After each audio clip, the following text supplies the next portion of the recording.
Now, I'm going to walk off sensibly. Yes, good girl. So my leg is here all the time, and when I've asked Posy to stop, it's still there, and then I can use it.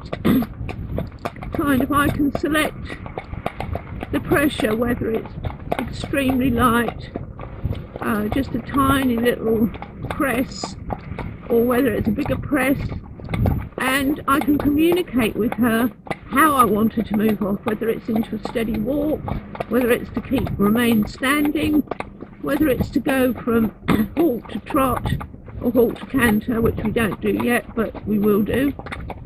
And I can do all that because my leg is on her all the time, not just with her, but with any horse, but particularly for those that get very marchy going home. As I say, they get hypersensitive to the leg, and as soon as you use the leg at all to move them over or do anything, they decide it means go faster, which isn't really what you want. Because when they're trying to get home as fast as possible, it shows that, you know, they're anxious, and, you know, they're not happy just to be out with you plodding home. That's why it's nice to come out with Nini, because she's happy to plod home, and that's a very good example to be setting Posy, who, as I say, is an awful lot better than she was, but by golly, I had to focus on that. Every driveway on the way home from the village or the forest, we would stop in, and if she didn't stop, well, I had some exercises for that.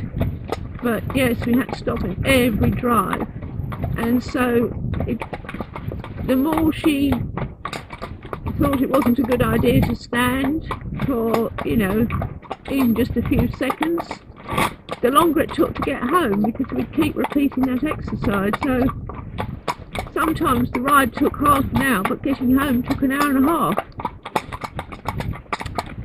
But patience and consistency and things like that, and not getting emotionally involved, always pays off in the end, unless there's a physical or psychological reason why it shouldn't.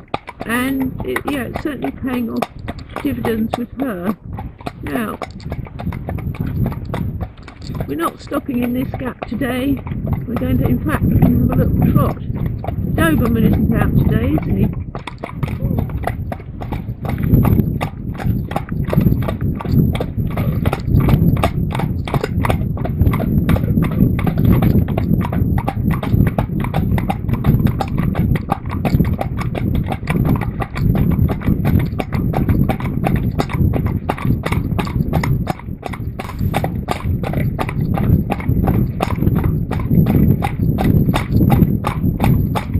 They're nearly in sync with their trots, nearly.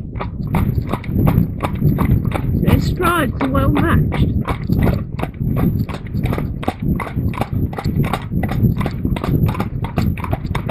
Nini made a face at Posy, saying, "Get out of my space."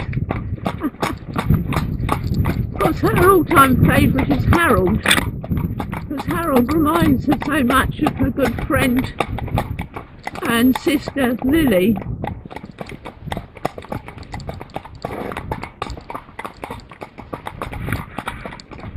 So it's Harold's turn to come to the forest next, and I'll bring the camera.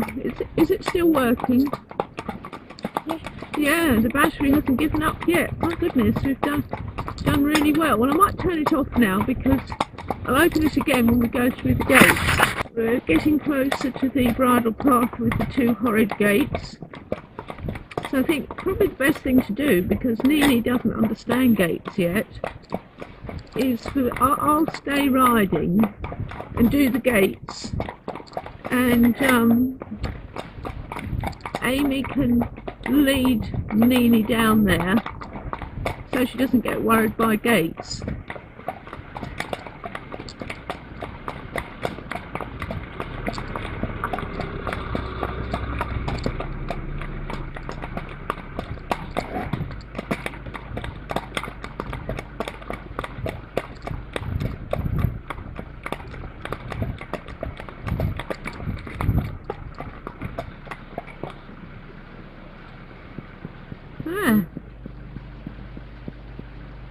Nini.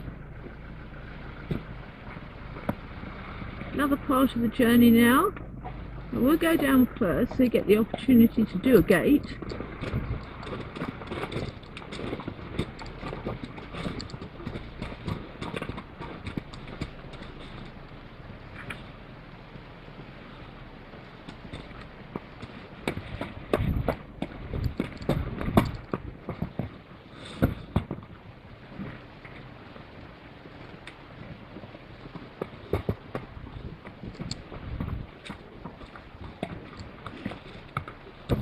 There. If you keep to the edge, it's not too muddy.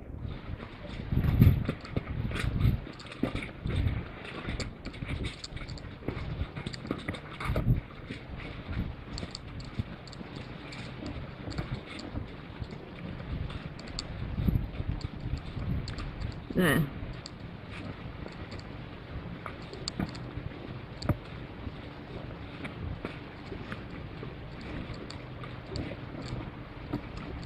I'd very much like to take these gates off their hinges.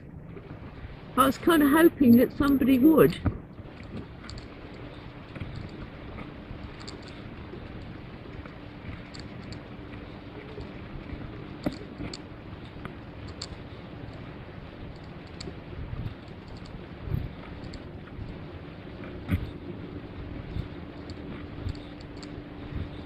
Right, so this is the most, without doubt, the most difficult gate you can think of, because it's going downhill and it opens towards you.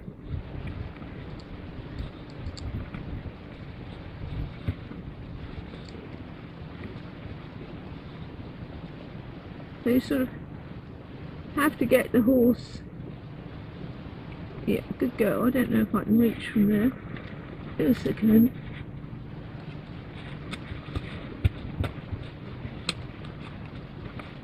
No, very good girl. Very good.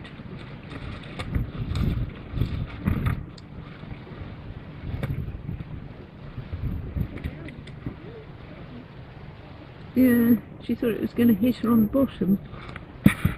That's why I thought it was best not to be on her. Right, okay.